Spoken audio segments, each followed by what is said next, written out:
ദക്ഷിണ Kerala മഹായിടവക board for youth വർക്കിൻ്റെ 2026 വർഷത്തെ രജിസ്ട്രേഷൻ പ്രോസസ്സിൻ്റെ രണ്ടാം ഭാഗത്തിലേക്ക് ഏവർക്കും സ്വാഗതം. മഹായിടവക യൂത്ത് ബോർഡിലൂടെ നമുക്ക് ലഭ്യമായിരിക്കുന്ന ഔദ്യോഗിക ലിങ്കിൽ പ്രസ് ചെയ്ത് ഇപ്രകാരം ഒരു വെബ് പേജിലേക്ക് നിങ്ങൾക്ക് എത്താവുന്നതാണ്.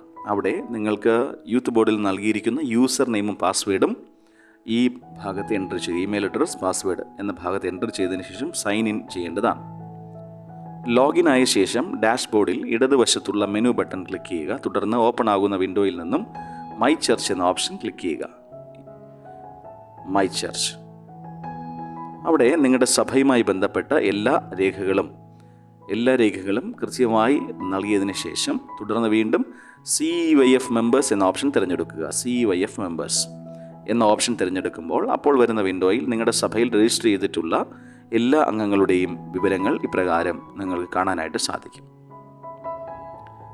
എല്ലാ സംഘടനാ അംഗങ്ങളും ഇപ്രകാരം രജിസ്റ്റർ ചെയ്തിട്ടുണ്ടോ എന്ന് ഉറപ്പുവരുത്തുക. രജിസ്റ്റർ ചെയ്യാത്ത പക്ഷം ശാഖാ സെക്രട്ടറി അവരുടെ പേരുവിവരങ്ങൾ കൃത്യമായി രജിസ്റ്റർ ചെയ്യേണ്ടതാണ്.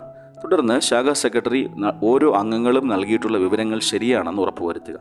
ഏതെങ്കിലും തരത്തിലുള്ള തെറ്റ് ഉണ്ട് എങ്കിൽ ഇവിടെ കാണുന്ന എഡിറ്റ് എന്ന ഓപ്ഷൻ ക്ലിക്ക് ചെയ്ത് നിങ്ങൾക്ക് ആവശ്യമാകുന്ന എഡിറ്റിങ്സ് ചെയ്യാവുന്നതാണ്. അതിനുശേഷം സേവ് ചേഞ്ചസ് എന്ന ഓപ്ഷൻ നൽകി പുറത്തേക്ക് ഇറങ്ങുക. പ്രതിഷ്ഠാ ഹാജരും സഭയിലെ ഫാമിലി രജിസ്റ്റർ നമ്പരും ശാഖാ സെക്രട്ടറിമാർ കൃത്യമായി നൽകേണ്ടതാണ്. അല്ലാത്ത പക്ഷം മുന്നോട്ട് പോകാൻ കഴിയുകയില്ല. പരിശോധിച്ച് ഉറപ്പാക്കിയ ഓരോ അംഗങ്ങളുടെയും പേരിന് അപ്രൂവൽ നൽകേണ്ടത് സെക്രട്ടറിയോ പ്രസിഡന്റിൻ്റെയോ ചുമതലയാണ്. രജിസ്ട്രേഷൻ ആവശ്യമില്ലാത്തവരെ ഒഴിവാക്കാനുള്ള അവസരവും ഈ സമയത്ത് നിങ്ങൾക്ക് ലഭ്യമാകുന്നതാണ്. ഇനി തുടർന്ന് അപ്രൂവൽ പൂർത്തിയായ ശേഷം വീണ്ടും മെനു ബട്ടൺ പ്രസ് ചെയ്ത് ഫോംസ് എന്ന ഓപ്ഷൻ തിരഞ്ഞെടുക്കുക. ഫോംസ്, തുടർന്ന് വരുന്ന വിൻഡോയിൽ CYF പ്രസ് എന്ന ഓപ്ഷൻ തിരഞ്ഞെടുക്കുക. CYF എന്ന ഓപ്ഷൻ തിരഞ്ഞെടുക്കുക. അപ്പോൾ ഒരു ഫോം നിങ്ങൾക്ക് കാണാനായിട്ട് സാധിക്കും. അതിൻ്റെ അവസാന ഭാഗത്ത് ആദ്യ പ്രതിഷ്ഠ കാണിക്ക നൽകുക. തുടർന്ന് നിങ്ങൾക്ക് ആവശ്യമായ പഠന സഹായികളുടെ എണ്ണം നൽകുക. മിനിമം ഒരു പഠന സഹായിയെങ്കിലും തിരഞ്ഞെടുത്തില്ല എങ്കിൽ ഈ പ്രോസസ്സ് കംപ്ലീറ്റ് ചെയ്യാനായിട്ട് സാധിക്കുകയില്ല. അതിനുശേഷം തുടർന്ന് അവസാന ഭാഗത്ത് സേവ് ഫ്രം സ്നാപ്ഷോട്ട് എന്ന ഓപ്ഷൻ ക്ലിക്ക് ചെയ്യുക. ക്ലിക്ക് ചെയ്തതിന് ശേഷം ഡൗൺലോഡ് PDF എന്ന ബട്ടൺ പ്രസ് ചെയ്യുക. അപ്പോൾ നിങ്ങളുടെ രജിസ്ട്രേഷൻ ഫോം ഡൗൺലോഡ് ആയിട്ടുണ്ടാകും.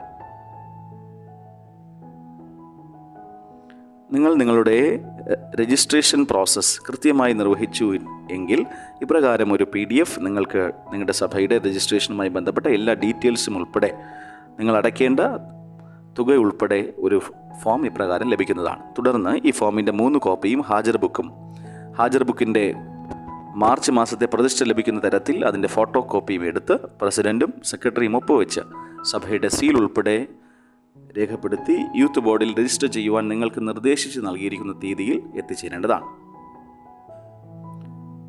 ഇനി ബാലജന സംഘടന രജിസ്ട്രേഷൻ എങ്ങനെയാണെന്ന് നോക്കാം. ലഭ്യമായില്ലെങ്കിൽ നമ്മൾ യൂസർ നെയിമും പാസ്വേഡും നൽകി ലോഗിൻ ചെയ്യുക. ലോഗിൻ ചെയ്തതിന് ശേഷം CJF മെമ്പേഴ്സ് എന്ന ഓപ്ഷൻ തിരഞ്ഞെടുക്കുക. അപ്പോൾ വരുന്ന വിൻഡോയിൽ നിന്നും ആഡ് CJF മെമ്പേഴ്സ് എന്ന ബട്ടൺ പ്രസ് ചെയ്യുക.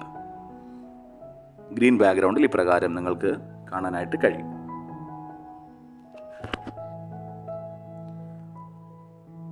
തുടർന്ന് വരുന്ന വിൻഡോയിൽ എല്ലാ വിവരങ്ങളും നൽകിയ ശേഷം സേവ് മെമ്പർ കാർഡ് എന്ന ഓപ്ഷൻ തിരഞ്ഞെടുക്കുക. ഓരോരുത്തരുടെയും പേരുവിവരങ്ങൾ ഇപ്രകാരം നിങ്ങൾക്ക് നൽകാവുന്നതാണ്. എല്ലാ അംഗങ്ങളുടെയും പേരുവിവരങ്ങൾ കൊടുത്ത ശേഷം വീണ്ടും മെനു ബട്ടണിൽ നമ്മൾ CYFന് ചെയ്തതുപോലെ ഫോംസ് എന്ന ഓപ്ഷൻ തിരഞ്ഞെടുക്കുക.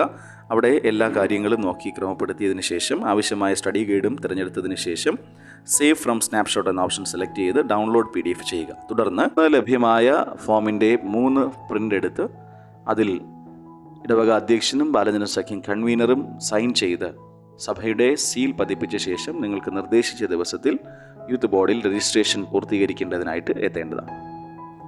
രജിസ്ട്രേഷൻ പ്രോസസ്സുമായി സംബന്ധിച്ച് ഏതെങ്കിലും സംശയമുള്ളവർ മഹായിടവക യൂത്ത് ബോർഡിലെ ഔദ്യോഗിക ഭാരവാഹികളുമായി ബന്ധപ്പെടേണ്ടതാണ്. Thank you.